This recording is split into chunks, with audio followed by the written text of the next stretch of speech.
And if their 3-point shots aren't falling, they are a team that struggles to win games. They shoot too many threes, in my opinion. Yeah, and to an extent, if the 3 points is not hitting, then I agree with you. You should be attacking the basket. You should be setting up players for open shots, getting them position to score. But the problem is with the Milwaukee Bucks is Chris Middleton, he doesn't be on in the beginning of the game. Just like how Giannis can, like, what was Giannis' numbers? He was 7 of 10, and he had what? What he had, like, what 14 points, 8 rebounds in 24 minutes, and he left in the third quarter. He was the one that was getting it going and all that. And let me switch to the other side for Atlanta. Cam Reddish, his size and shooting ability helped a lot for Atlanta because honestly, I think he's their second best shooter on the team, if you ask me though, because he was aggressive on defense. He was 2 for 3, and he was just being aggressive all around though, playing good defense on Middleton. Yeah, I see the face swiped up, but hey, it's playoff basketball, Trey. So it was going to happen eventually, but this Milwaukee Bucks team is struggling because Chris Middleton cannot get a groove going. It's like Giannis had to help him get in the groove. And when he doesn't get in the groove, the team struggles. And you can make the same argument when Giannis got hurt, the whole energy went out the stadium because, like, that's their main superstar. That's who they play through a lot. And Chris Middleton, he couldn't prevail it, or Drew Holiday, they couldn't get buckets, so they struggled. They struggled on. They couldn't cut the lead short, couldn't make threes. Like, it was just a bad overall. So game 5 definitely has to be better than game 4. Now, what was your initial reaction to Giannis' injury in the third quarter? I was like disappointed because it's the fact, like, this is like the leader of the team, and the injuries been happening on in the NBA.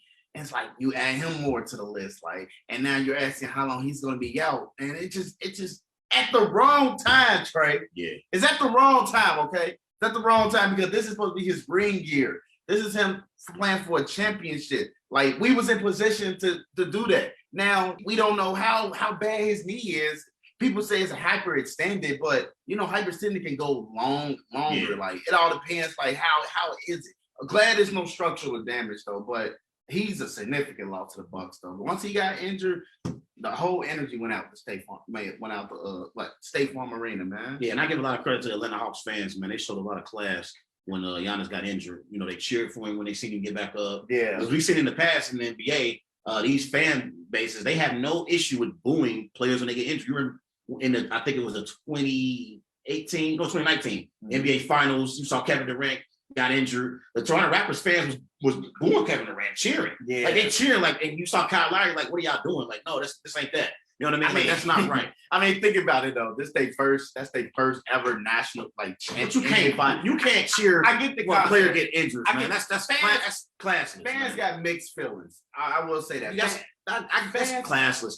Come on. Yeah, it is though. But think about it. In the 90s, 80s, shoot, they'd kick him in the head if he got injured by them. So fans have mixed feelings. They shouldn't laugh or cheer for somebody for an injury, though. Nah. But when it's in the moment of the game, like, it's hard to turn it around. Like, oh man, hope you get well, because they in the moment like, man, KD's out. We're definitely getting the championship. That's how Toronto was like moves. Yeah, but for me, my initial reaction when I say Giannis get injured in the third quarter was I was devastated, because I just felt like when you look at Giannis right now at this point in his career, this is a time for Giannis where he can change his legacy, Clarence. Like, in the next 3 weeks, if he wins a championship, wins a Finals MVP, we're going to be looking at Giannis in a different light, heading into next season. And we're going to be talking about Giannis, being, obviously one of the top 50 or 60 greatest players of all time. He's already won 2 NBA MVPs. He won the best defensive players in NBA history. I feel like this is a moment where a defining moment for his legacy.